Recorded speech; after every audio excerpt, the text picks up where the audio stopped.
د خوښۍ ځای دی چې نن له بهر څخه د راستنېدونکو صنعتکارانو او پانګوالو لپاره د امتیازونو او اسانتیاوو د اعلان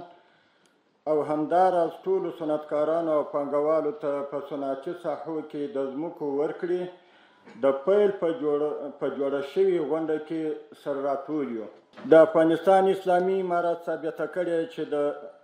سوداګرو، صنعتکارانو او پانګوالو په ټوله کې د خصوصي سکتور ملاتړ کوي او په دې برخه کې یې عملي ګامونه پورته کړي دي. تاسو ته بهتره معلومه ده چې اسلامي امارت د خصوصي سکتور د ملاتړ په موخه ټولو امارتي ادارو ته هدایت شوی دی چې د خصوصي سکتور د ودې په موخه دي په خپلو خریداریو او تدارکاتي پروسو کې کورنۍ تولیداتو او محصولاتو ته لومړیتوب ورکړي. که څه هم کیفیت د بهرنۍ تولیداتو او محصولاتو په پرتله څه ناڅه ټیټ وي. دغه راز څه موده وړاندې له خصوصي سکتور څخه د ملاتړ صندوق هم جوړ شو. د دغه صندوق په پرانیستلو سره له یوه لوري د خصوصي سکتور د ملاتړ ترڅنګ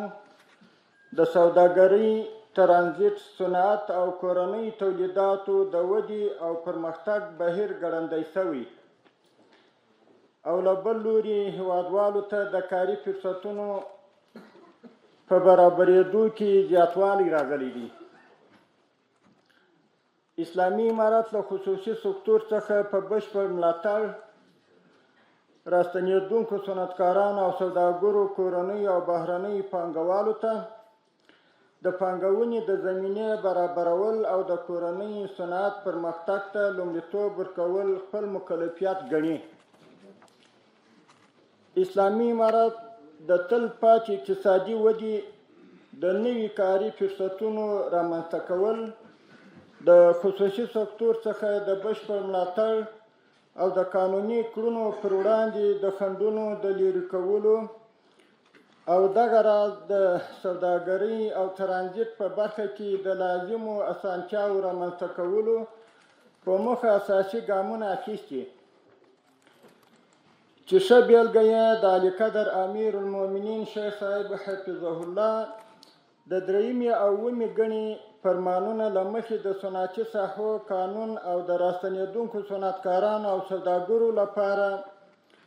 د امتیازاتو او اسانتیاوو د تنظیمولو طرزالعمل منظور دی. د صنعتي ساحو قانون اصلي موخه د صنعتي ساحو د تنظیم له لارې د افغانستان اقتصاد ته وده او پرمختیا ورکول او د خصوصي سرمایه ګذارۍ د جلب او جذب لپاره د زمینې برابرول دي. دغه راز د راستنېدونکو صنعتکارانو او سوداګرو لپاره د جوړه شوي طرزالعمل له مخې به هغو صنعتکارانو او سوداګرو ته چې په نوي صنعتي برخه کې سرمایه ګذاري کوي پر نورو امتیازونو سربیره د کارکوونکو له مالیې پرته له نورو مالیاتو څخه د 5 کلونو لپاره معاف وي. همدا ډول راستنېدونکو صنعتکارانو او سوداګرو ته وارداتي ماشین آلات او وسایل له ګمرکي محصول څخه معاف شوي دي. همداراز د صنعتکارانو او سوداګرو په غوښتنه د هغوی فني بهرنیو کارکوونکو او انجنیرانو ته 2 کلنۍ ویزې هم ورکول کیږي چې دا د راستنېدونکو صنعتکارانو او سوداګرو لپاره ستر امتیاز دی او د اسلامي امارت له لوري د ملاتړ څرګندونه کوي. له دې څخه د اسلامي امارت موخه دا ده چې په کور دننه او له هېواد څخه بهر افغان صنعتکارانو او پانګوالو په مختلفو سکتورونو کې پانګونې ته وهڅوي چې په مرسته به یې د نورو سکتورونو ترڅنګ صنعت پرمختګ وکړي. هیوادوالو ته په کاري زمینه برابره او د کورنۍ تولید کچه به زیاته شي. د افغانستان اسلامي امارت په استازیتوب د خصوصي سکتور استازو، سوداګرو، صنعتکارانو، پانګوالو ته یو ځل بیا ډاډ ورکوم چې اسلامي امارت به د اړتیا پر مهال هر ډول لازمه همکاري درسره کوي انشاءالله تعالی. په پای کې له ټولو په کورنۍ او بهر کې میشت افغان صنعتکارانو او پانګوالو څخه غوښتنه کوم چې خپل صنعت او پانګه دې هېواد ته رانتقال کړي تر څو د هېواد صنعت